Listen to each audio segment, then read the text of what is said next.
Wow. But I'm very excited to be here, Baruch Hashem. I missed you guys. I haven't been here in quite some time. So thank you again for inviting me.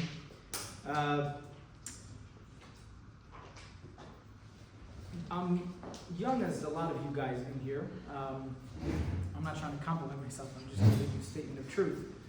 And a lot of what I learned, I learned through those who are older than me, specifically my rabbi, and other rabbis that I have in my life. And I try to convey that wisdom over. At times I'll have my own insight and I'm going to share it. Today, this was I think it's a very moving insight that I learned with my rabbi, and I want to share it with you guys because I think it's very relevant, not only to our generation, it's relevant to every person, but I think specifically our age group, because it especially this, I think this generation, the one we grew up in, we experience a lot of pressure.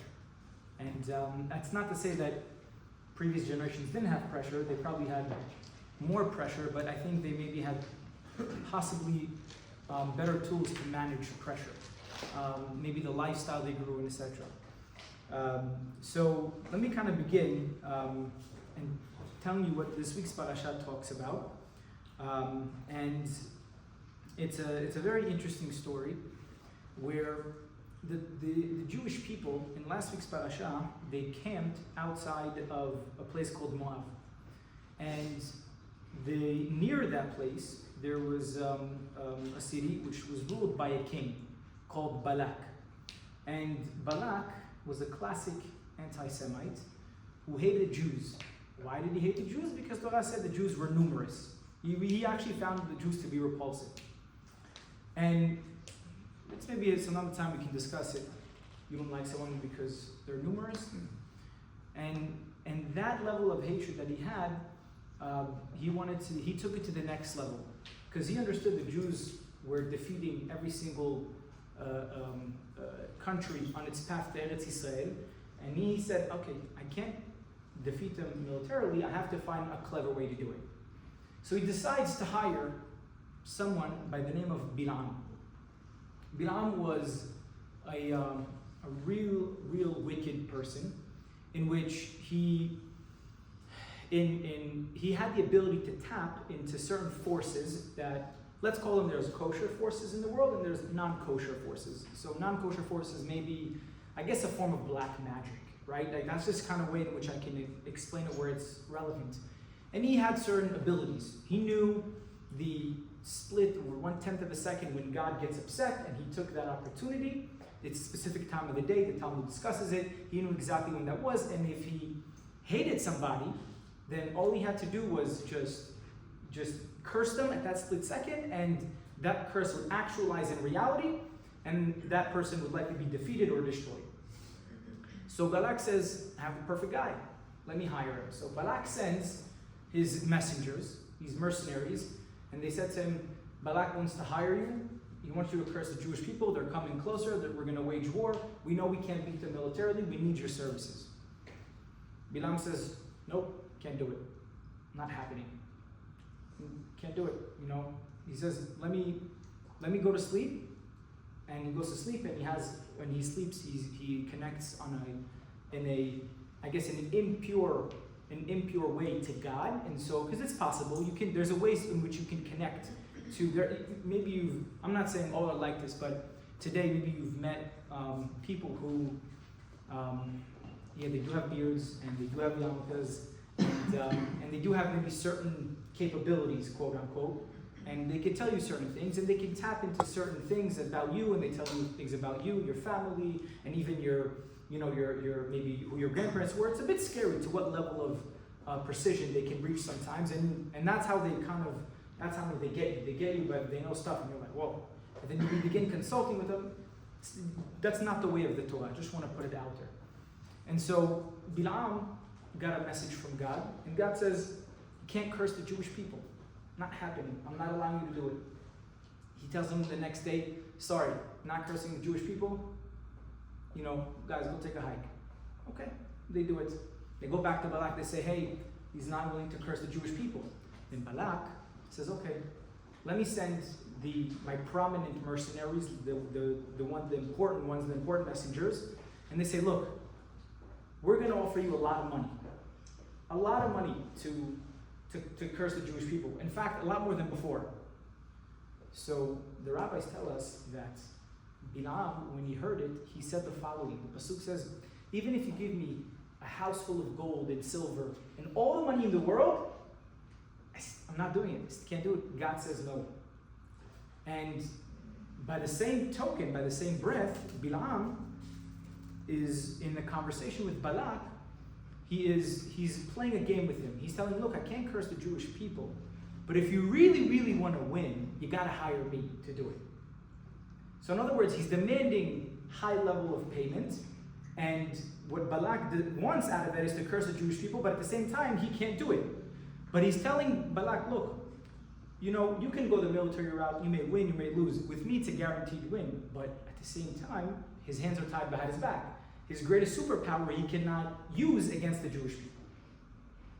Which we're trying to understand here, if this is your superpower, if this is the very thing that you were hired to do, how come you are actually pushing Balak to hire you, even though you can't even curse them? What is the end goal? You can't do what it is that you are talented at doing, but you're still giving, it's almost like you're trying to finesse him. You're trying to say, I'm your guy, but I can't do what you want me to do. Balak still's hired, which is also mind-boggling. But the turn in events are actually quite interesting what happens, because at the end, Bilam became successful. He was successful in what he wanted to do. In fact, he was extremely successful. And I want to tell you what happened in the storyline. It's a bit bizarre, and some of you are going to raise eyebrows as to what I'm going to say, but this is what happened in the Torah. And it's not something that it's to be hidden, but I'm going to explain it in a very clean way so we can understand. But Bilam knew that the God of the Jewish people, he hates forbidden relationships, illicit relationships, right? Immorality. That's something that God oftentimes cannot stand. So he gave advice to Balak. He says, look, the Jewish people, here's what you got to do. Set up a marketplace, right? And you're going to sell stuff in the marketplace. On the outskirts of the marketplace, you're going to have very unattractive looking women selling food, selling stuff to the men with high prices. And on the inside of the market, very deep within, you're going to have good looking women who have cheaper prices to lure them in. So that way they engage in forbidden relationships. But it didn't end there. What the women did, and was the goal, was Bilam wanted the Jewish people not just to engage in that, but also to actually commit idol worship. And the way it happened is when they did go inside the marketplace and they saw these women and then they wanted to engage in a relationship with them, what happened was they took out something called Baal Pe'o. Baal Pe'o is a form of Avodah Zarah, it's a form of idol worship. And the way to serve this idol worship, please forgive me, it is unimaginable and it's very bizarre, but the way to serve this idol worship is to defecate on it, go to the bathroom on it to remove waste. That was the way to do it. Very, very strange. And but there's a real wisdom in here, and you'll see where I'm going with this. I don't think I've disappointed you guys until now, so hopefully this won't be the first. But that was what he did, and so he succeeded. And the rabbis tell us the Jews didn't really care about the idol worship. They just wanted to engage in the forbidden relationships. They're created in that reality, and so that was the real intention.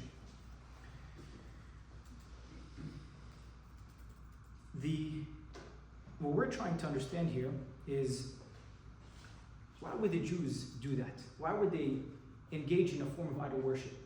It's very, very difficult to understand. As much as they desired the physical aspect of the relationship, you guys did the sin of the golden calf. Why would you stoop so low? Once again, not all of them did, it was just a small number, but it did affect the Jewish people. And thousands died as a result of that. And so, why would the Jews engage in this behavior again? They did it in idol worship, and now again they're engaging in this behavior. The second thing we're trying to understand, what is Bilam doing here? On one hand, what Torah tells us is that he was hired to curse the Jewish people. You know what happened in the end? he ended up blessing the Jewish people. He ended up giving them a blessing. He didn't even end up cursing them. When he comes to Balak, he's like, I want you to pay me now. Balak is furious. I'm going to pay you? I paid you to curse them and you ended up blessing them. You want me to pay you? Are you out of your mind? And he's furious. But look at what transpired. The Torah is telling us to follow. When Bilam wanted to curse the Jewish people, right? And he ended up blessing them. How did he end up blessing them? What, God manipulated his jaw? God says, no, he was under duress where God told him you have to actually go and bless them? No. Meaning he did it out of his own interest. God did not get involved in Bilam's actual blessing. It was a choice that Bilam wanted to bless the Jewish people. Okay.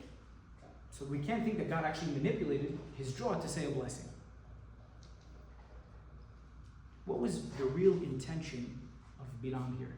Because Bilam he engaged in horrific things, but Bilam wasn't someone who was stupid. In fact, he was brilliant. So I want to tell you what the intention of Bilam was. The intention of Bilam was exactly that. He wanted to give the Jewish people blessings. Why? Because Bilam knew that perhaps one of the biggest curses in life is to have too many blessings. That's perhaps one of the biggest challenges that we can actually have. If I have too many blessings in my life, that can possibly be maybe one of the worst curses a person can experience. I'm going to elaborate on this. It's true that an actual curse can be very painful and extremely difficult to overcome. Nobody's taking that away. But so many blessings, especially to someone who can't handle the blessings, can be a lot worse. I'll give you classic examples, and then I'll go even deeper. A classic example everybody can think of is too much money. Right? Just the step before, how did they get the money? What's a classic example? Lottery. Lottery is a classic example of that, right? There is a study that shows, it was done actually in Florida, 70% of lottery winners, 70% of them, spend their last penny within 5 years of making that money. 5 years. And we're talking gigantic amounts. Obviously today it's probably, I hope it would be better with financial advice that people can get and management. You would hope that's the case, but it's outrageous how within 5 years all that money is gone. The overwhelming majority of it is gone. And not only that, it's not that it's gone and oh, it's okay, I used to have it, I enjoyed it, done. It oftentimes leads to suicide, divorces, forms of addictions. There's another very cool study done by Sports Illustrated that 80% of NFL players were broke within 2 years of their retirement. That's something that is also very difficult to fathom. But these things are true, and it's true about a lot of sports players who did have they accumulated a tremendous amount of wealth. It's all flushed down to living. In other words, getting money doesn't necessarily mean that we can hold on to our blessings, but perhaps getting rich, that sometimes can lead to divorce, can lead to family disputes and other challenges.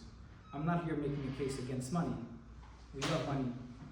We need money. Money is important. That's not what I'm getting here. There's a lot more to it, we'll see. But if you take that reality, if you take wealth, right? If you take wealth, and especially someone who gets it not overnight, but even if someone who grew up into wealth, right? If you go to a very wealthy person's house, what are you going to see? I'm not saying that's the general case, but I think there's enough empirical evidence to suggest that these things are somewhat prevalent. And so if you go to people who are very wealthy's house, and you see they have maybe a lot of maids, maybe even butlers, I don't know, or nannies, and it gets to a point that children are raised in that household. Now, that's how, unfortunately, a lot of children also become spoiled. And when they become spoiled, there are issues with that, as everybody knows. I want to kind of get deeper into the concept of being spoiled here. So, how does a person actually become spoiled? How does a child actually become spoiled? So the parents often are becoming very self-involved where they're in work, and the children are raised by nannies or maids. This naturally, over time, it can lead to feelings of inadequacy, feeling what do they really want? They want their parents' attention, they want that connection with their parents, right? Some of this I'm saying to myself, sometimes I don't spend enough time at home, and I have a real guilt trip of this. And I see when my children really need that level of attention, and sometimes I'm lacking. And that's the honest truth. And what do we do when we tend to lack it as parents? Is we try to reconcile, we try to rectify what we do. So we ameliorate by applying to the children, by giving them a lot of things, by giving them gifts and showering them with a lot of stuff they want. Maybe it's a very fancy car, maybe it's a certain type of clothing, and that gives at least on the outside gives the child a certain level of status that he can uphold. Because in the household there's a sense of inadequacy, so we're trying to fill that void by providing things for that child. And so the focus becomes on the child says, I want this, give me these things, and they have these demands. And so that's how slowly a child becomes self-centered, because they're not intended, they grow up in this world, obviously thinking very much about themselves. That's how children are, but if we reinforce that, as they get older, they become very self-centered. And so this often leads to, and I'm sure some of you know, lifelong personal and relationship issues because of that sense of entitlement and that sense of self-centeredness. But the biggest thing here is, how can a child get to that reality? How can that happen where a child says, becomes spoiled? If a father and a mother, right, shower the kids with all the stuff that they want, how should they translate that or perceive it in their mind? My parents love me. They love me, they care about me. But that's how a parent actually thinks. If I do this for my child, it must mean I love them. There's I read in a book, and a lot of the principles of discipline I get from a rabbi, but I get from a different rabbi in Eretz Yisrael, and he's unbelievable. And he says actually something quite fascinating. In his book he writes, and he brings a lot of proofs to this, that if you can't say no to a child, right, and you guys should know this, it's important, and you give them whatever they want, then that level of relationship can cause in the future a degree of anxiety in the children. What's the connection? Why if I shower or I spoil my kid, and if I say no, I'm not able to follow through with what I say, how come that actually going to cause anxiety? Because if you look on the flip side, if something is wrong, if there's perhaps some degree of emergency, right, or something is not right, who often will the child turn to? The parent that spoils them, or the parent that is actually gives them tough love? If the child feels a sense of danger, a sense of difficulty, and they want a sense of security, who are they going to turn to? The parent that spoils them and loves them, or the parent that gives them that tough love, that discipline, that follow through? You guys can figure it out. It's that tough love. Why? Because the child understands that I have in front of me a figure that is that follows through with what he says or she says, right? Sometimes the opposite. Sometimes the mother is the one who gives that tough love, and the father who grants whatever they want. And so that subconsciously the child understands this is a very strong person because they have a strong character, strong personality, and as a result of having a strong character, strong personality, I know that I'm protected. But if a child doesn't have that sense of security or that sense of confidence, that's when a lot of the child will begin. And that's why it is very important to if you say no, to stick to that. I didn't come here to give advice on raising children. I'm just explaining the pathology of it, right? And what a child would actually feel. And I'm sure some of us in the Zoom felt that. You can literally have, this is an amazing example that I heard. You can have a father who is a professional boxer, right? Very physically impressive, successful, and he grants the child whatever he wants. And then you can have a father in a wheelchair, and he may have an amputated leg, but when he says something, he follows through with it no matter what. That and the child respects that father in the wheelchair in levels that we cannot imagine if you compare it to the father who has a very physical and powerful father who's a boxer. And so what the child longs for is that relationship. So what message do I give the child is, even though I want to give them, hey, here, I got you this thing and I'm doing it and I'm giving all these things, but if I give the message that, here, I'm giving you these things, but I have to go and work, then what message am I giving them? That the money is something that's supposed to make you feel loved, but not the time that I spend with you. That is the most valuable thing. So by giving them what they want and the things that they desire, then what I'm conveying over is the things that you want to desire are more important than the relationship itself. And that becomes very, very challenging. And so this is one of the many, many challenges that oftentimes maybe spoil the kids' face, or people who have a lot of money, right, when raising their children. It looks like it's a blessing, but in reality, it becomes sometimes a curse.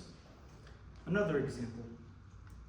Who's going to have more challenging, what's going to be more challenging? To raise a child that is, regular, nonchalant, or maybe a very talented, sophisticated, intelligent child?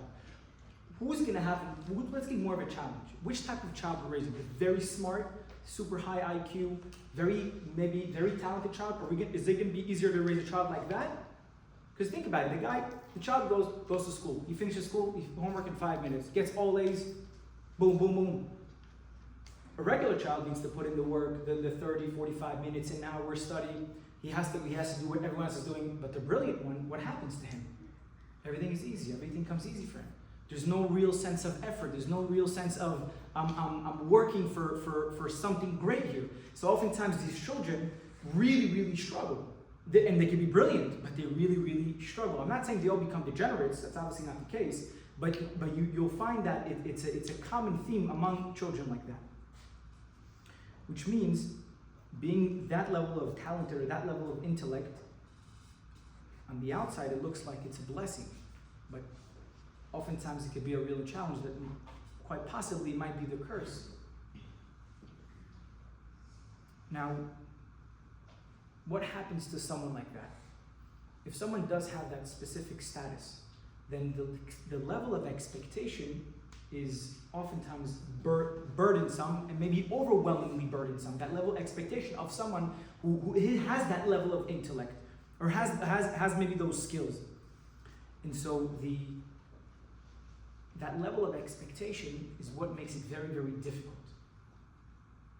You see, what Bilam was doing was he realized, I can't curse. God says I can't curse the Jewish people. But Bilam says, but I could do something else. I can give them a lot of blessings, more than they can handle. And you know what's going to happen when we have blessings more than they can handle? That can be oftentimes the ultimate curse. So you see, he was very, very smart.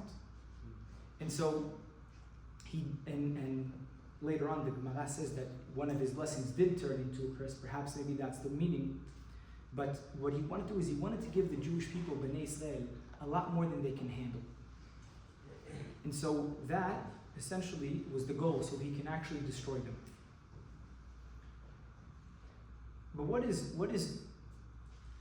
when we're discussing having so much opportunity, so much expectation, so much success, right? How do people typically cope with so much blessing, so much opportunity, so much success? What's one of the ways, and it's actually an intelligent way to cope with it. One of the ways in which people cope with that is they behave in a way that will remove the pressure off of them. So how do I remove that pressure off of me? I have to dispel any expectation that people would have of me or I would have of myself. I have to dispel that concept, I have to dispel that notion. No expectation. So what do people oftentimes do? I need to engage in specific behavior. Drugs is an example. Drugs limits my abilities, it makes me dependent, and now people don't see me the same, and so now people don't expect much of me, and that's a way in which I relieve. There's a sense of relief in that I don't have to uphold myself to a specific level. So people engage in drugs. It's also it's a tremendous insight how dangerous it is for parents to put that pressure on kids also. That's another insight on the flip side, is we have to be very careful not to put that level of pressure on kids also, because that level of pressure, not only does it backfire, it oftentimes boomerangs. And so that's just a side point. But now, since I've got to a point where a person now convinced themselves and others I'm incapable, and drugs is one of the ways that a person can unfortunately use, which means now there's no expectation of me, and now anything I do, it justifies my behavior. And oftentimes not only does it justify behavior, but it leads to self-destructive behavior in all forms and kinds. And that self-destructive behavior also leads me to demean myself, to bring myself down to lower and lower levels. And that way, if I bring myself to the lowest of levels, I have no pressure anymore. Bilam was very successful in his mission. This was his entire goal. So what did he do? The more the disgusting the behavior, the more I'm going to demean myself. And that is what this idol worship that we discussed before, the form of idol worship that the Jewish people engaged. What did they engage in? It was very bizarre. Defecating on something that's the form of idol worship that the person does. What's the mind? I'm a holy person.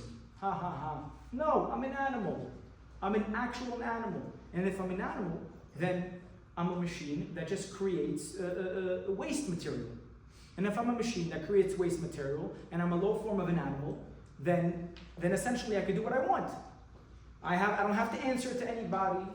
I don't have to have that pressure. I don't have to experience these things.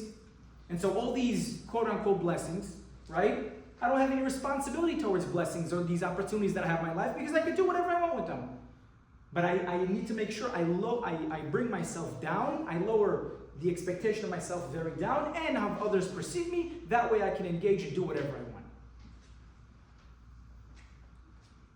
It's a very intelligent approach, because what it does is it psychologically frees up the person from the pressure of being successful. Now, being successful is obviously not just money, but it's in many, many aspects. It really does. I learned this a little bit late in my life, but how in your eyes, you could be a regular person, you could be nothing special, but if you sometimes saw yourself in the eyes of other people, you would feel really good about who you are. And we don't give ourselves enough that credit. And I said this before, when you're going on, when you're dating somebody, and for marriage, obviously, one of the most valuable things is if you can recognize something good in the other person that they cannot recognize in themselves, or that they don't appreciate about themselves, let them know about that. And vice versa. If someone does that to you, they recognize a talent or a character trait that you have, that you don't recognize in yourself, or that you don't appreciate, that's a very valuable thing to have. It means that they're looking at you in ways in which you are not looking at yourself. They're looking to empower you, and they're looking to build you. And so, because our generation, there's so much pressure to succeed. There's so much pressure to succeed. If there's so much pressure to succeed, then I have to find one way to manage. I have to find a way to manage it. How do I manage that? How do I because people are looking at me, people are expecting from me. It's a very difficult thing. And this is where, I'm sure if you pay close attention, if you speak to very successful people, I remember this. I was interning at an attorney one time because I considered going to law school, and I couldn't believe the amount of expletives and curses he was using in a sentence. Now, I'm not here to speak negatively about him, but you would figure if someone is to a certain extent successful, you would figure that their level of success would be consistent with how they communicate. in a certain way. You have no need to stoop to a low level, to use expletives, use words. There's something about there's communication is a form of craft. And I honestly feel that, I know it's not easy, but I would throw a challenge out there that try to communicate without saying any expletives. The more you train yourself to do it, not only will you communicate better, right? But also beyond you communicating better, you'll be perceived differently when you do communicate to other people. Because a lot of times, I understand the essence of saying a nice juicy expletive. Like, I get it. I get the relief it gives. And if you pay close attention, that almost all curse words, right, always involve a bodily function in the lower area. It's an unbelievable thing. Like, it's something that, and by the way, it's not just in English. It's almost in all languages. If, like, I know some of you are start running it, right, in the languages that you know, like, where does that come from? Where's that concept, like, that I need to kind of get a sense of, relief, juicy, expressive, nice word to, let me feel like, okay, now what I did was I'm upset, and what I did was I let it out, okay. But it's that filthy level of speech it's one of the things that help us feel that relief. And so someone who's very, very, very successful, oftentimes you find them doing it because they have their moments. They have their moments where they take that low, they take that low level. And the reason I want to reinforce this part of communication is because that's the very thing that separates us from animals. When God put a soul in us, there's a commentator, his name is the Onkelos. Onkelos was a convert. And he writes that it's ruach mimalela. Ruach mimalela, it's a spirit that speaks. Because animals have some sort of a spirit within them. They're living, right? That's how they are. But they don't have the ability they can communicate, but they don't have the ability to speak, to verbalize things, right? To see in verbalizing and in speech. You see, you can create art, you can create poetry, you can, there's songs you can make out of it. You can do incredible advertising, marketing. All these things there's a lot of value to it. You can persuade somebody, you can obviously manipulate people, but there's real essence to the real holy essence to the way we speak and communicate. And so the idea here is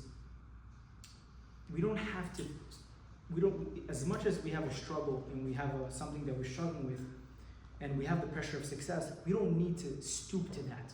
We don't need to communicate in a way where it brings us down, because remember, it's always using some sort of a bodily function that is intended for some sort of expressive release, essentially. So if that's true, Bilam's goal was, let me give the Jewish people a lot of blessings, and that's how I'm going to get to them. Which leads me to the next point. All of us want things. Everybody wants something. They ask for God for things. They haven't gotten them yet. Sometimes for 2 things, or 3 things. And you haven't gotten them. And if people come to me, I pray, and I don't get it. I tell them, I'm sorry, I'm not the right person. I'm not the address. I don't get it. But I tell them, look, I always say, if you pray so many times and you do it and you're very consistent, you might get that blessing, quote unquote, that's actually a curse for you. And that's a scary reality too.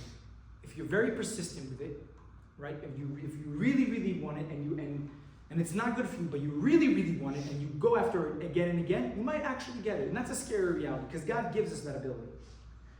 But the biggest thing to take away from here is you have challenges in your life. You have things in your life that are, that you perceive maybe as a curse. Or maybe you want things in your life, you want certain blessings in your life, and you're not getting them.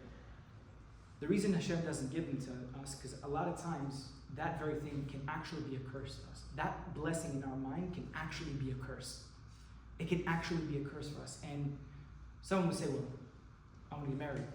And I'm waiting, and nothing has happened. Okay? Well, right now, for a person to get married at this moment, maybe that's a curse for him or her at that moment to get married. Maybe they have to reach a specific level for when the time is right and to meet the right person, that marriage will become successful. Right? There's a place where everybody can, of course, work on themselves, but just because there's certain blessings we want in your life, we can call them blessings, but they may not actually be blessings. They actually may be potentially a curse. And therefore, when you pray, you say, if it's good for me, give it to me at the right time. Which leads me to the next part. When sometimes we feel like we're experiencing a curse, if the opposite is true, then maybe that curse is really a blessing. And that's, and that's something that I'm not expecting anybody in the moment experiencing the curse to understand it, or even possibly to embrace it. But this is where the saying goes, patience is a virtue.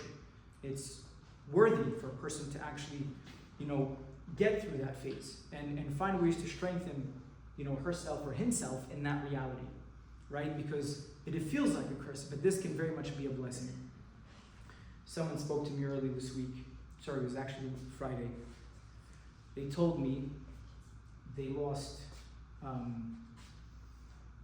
maybe I'm going to change the amount, but let's say $40,000 or $50,000 gambling. And they told me, why would God do this to me? Why would God do this to me? I don't understand. So I said to them, did God tell you to go to the casino? Did God tell you to gamble? You did this or did God? So I said, you did this. Why are you blaming God? I went to Israel and I studied in yeshiva and all this. Great.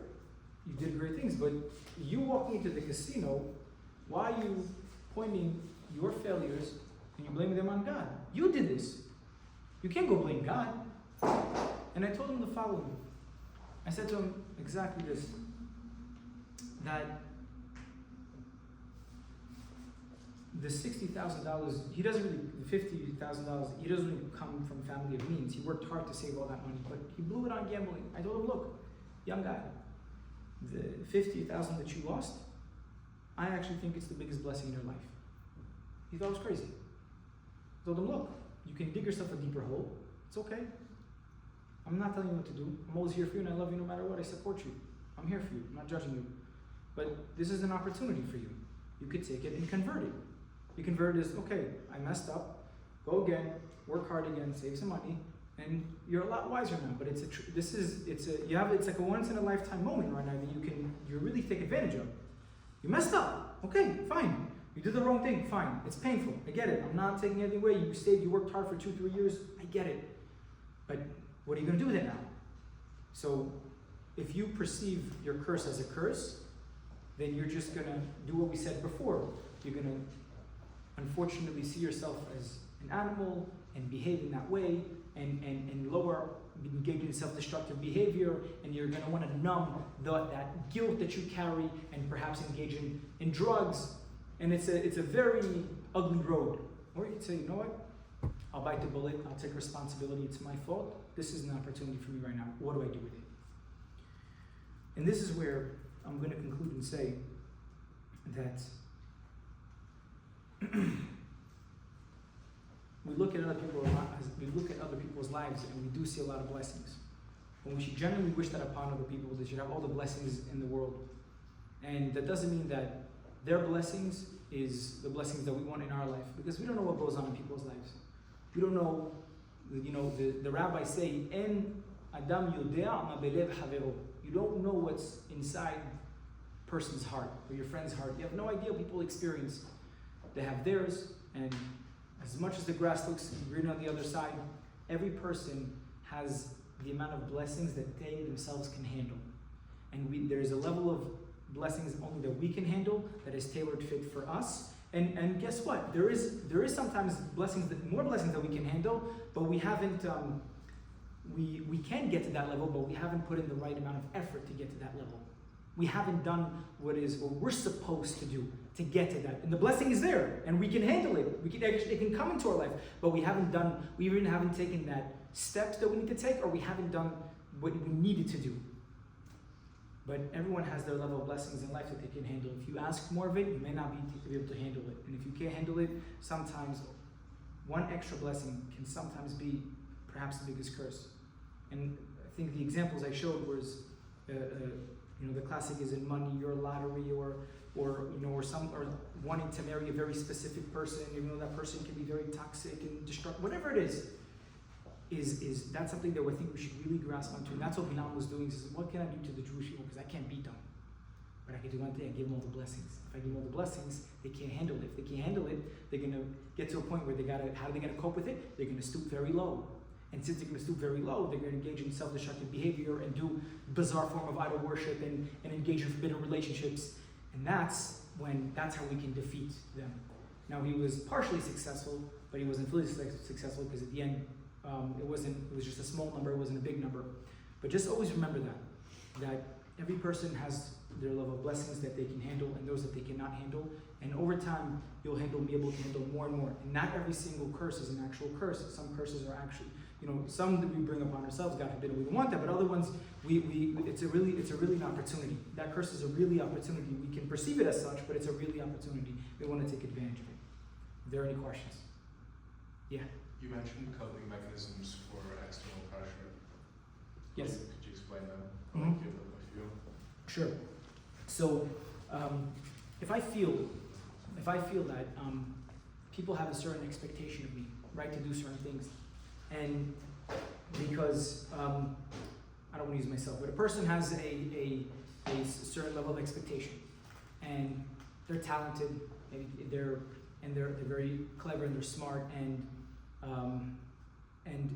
so because of these blessings that they have, now their level of output or level of production has to be greater than the regular person, and that is a pressure that they have. And so the way I have two ways to deal with it: either I figure out how to embrace it and get to it, and I'm gonna fail and make mistakes along the way, then it's okay, but at least my effort was not lackadaisical.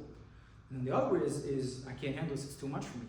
So I need to lower the expectation that I have, not only of myself, but of others of me. So what am I going to do? I'm going to engage in a way that is going to be self-destructive behavior. You start doing drugs, one thing. Maybe I'm going to start not showing up on time to work, not picking up phone calls that I need to answer, not meeting deadlines.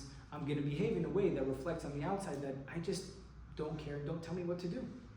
Because I have to actualize my capabilities, and I have a lot of capabilities, and if I can't do it, I gotta find a way to neutralize the guilt. And the way I'm gonna neutralize the guilt is I'm gonna engage in self-destructive behavior, maybe gambling, maybe like I said, drugs, or anything that I can fill that void for myself.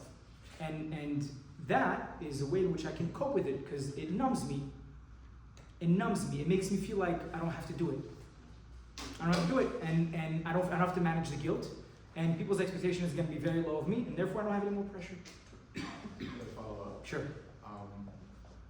Is there a way to manage your own expectations of yourself intrinsically without being complacent? Yes. The only thing we can control is effort. That's it. That's the only thing you can control. Now you can engage in how can I refine my level of effort? How can I be intelligent in using my time correctly, right?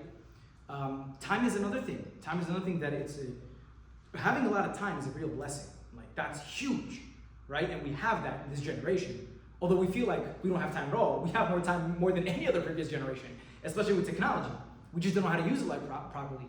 And oftentimes it makes us feel stress. The rabbis say you have to give credit. If you say something in the mirror of somebody else, I heard Jeff Bezos say something that I thought was very intelligent. He says,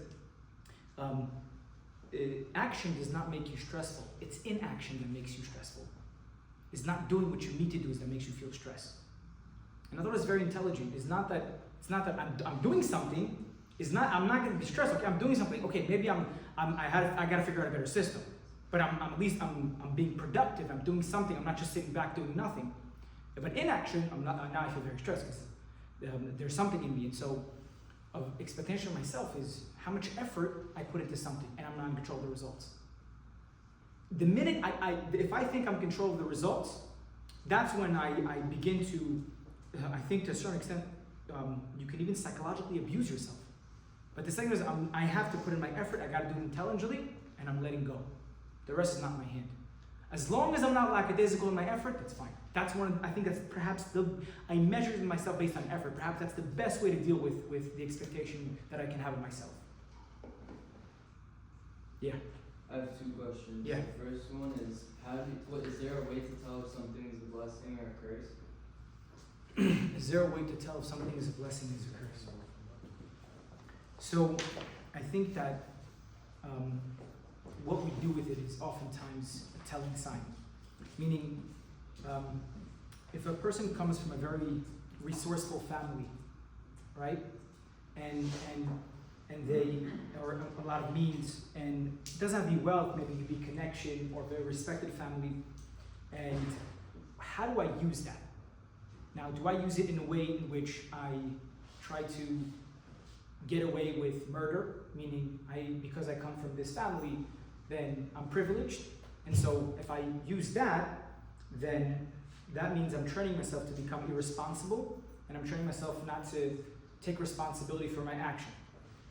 But if I'm using it for good, if I'm using it to not just further myself, but those around me, that is actually a blessing. So I think at the end of the day, a blessing it's something that is there for us, and how we're actually going to utilize it. That's one of the ways in which we have an opportunity to tap into it. That's one of the ways in which we're actually going to feel like, oh, this is an actual blessing.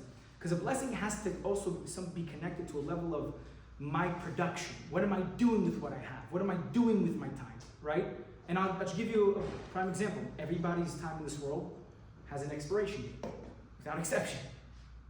What am I going to do with it is going to feel like, do I feel like I'm fulfilled?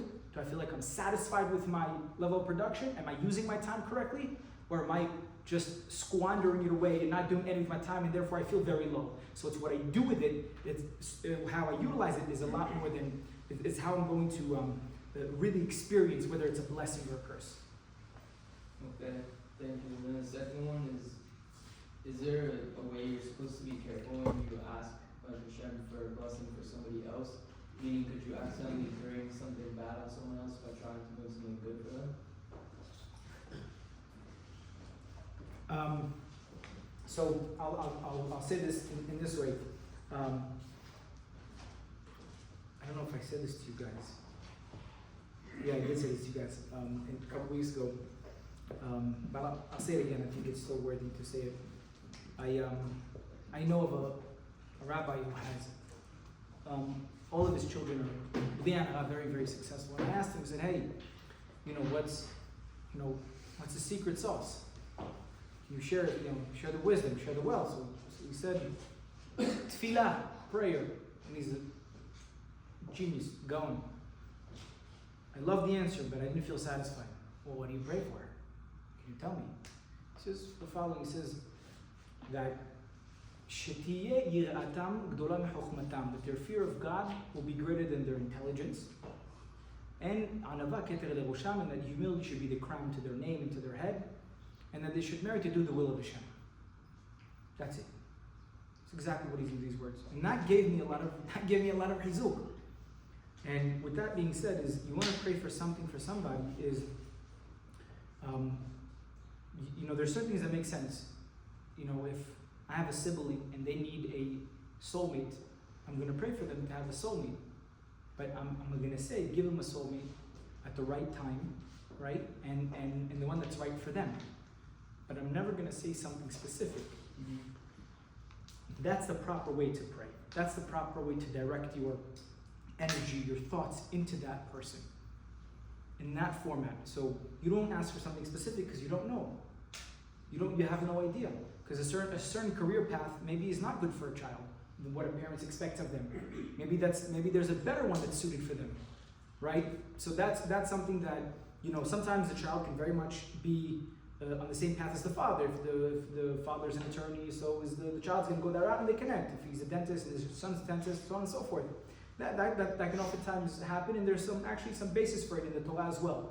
But at the same time, a child can have be exactly the opposite of the father, right? You can have a doctor father and an entrepreneur, or he's just about business, not about people, whatever it is. You just want businesses. That could be a reality, but be a support system and give them the tools to succeed, but not forcing them to take a specific path. Pray for them to succeed in what it is that's good for them, not necessarily what they want, what's good for them. And if they want something, be there to support them. You don't have to always financially support them, but you should help them. You may not agree with their financial decisions, that's fine, but can you be there to support them? That's what I would say. Yeah. In the story that you're talking about, the person that gave all the blessings, his name was Bilam. Bilam, yeah. Does it mention any of in the story where some of the specific blessings that he cast on the Jews?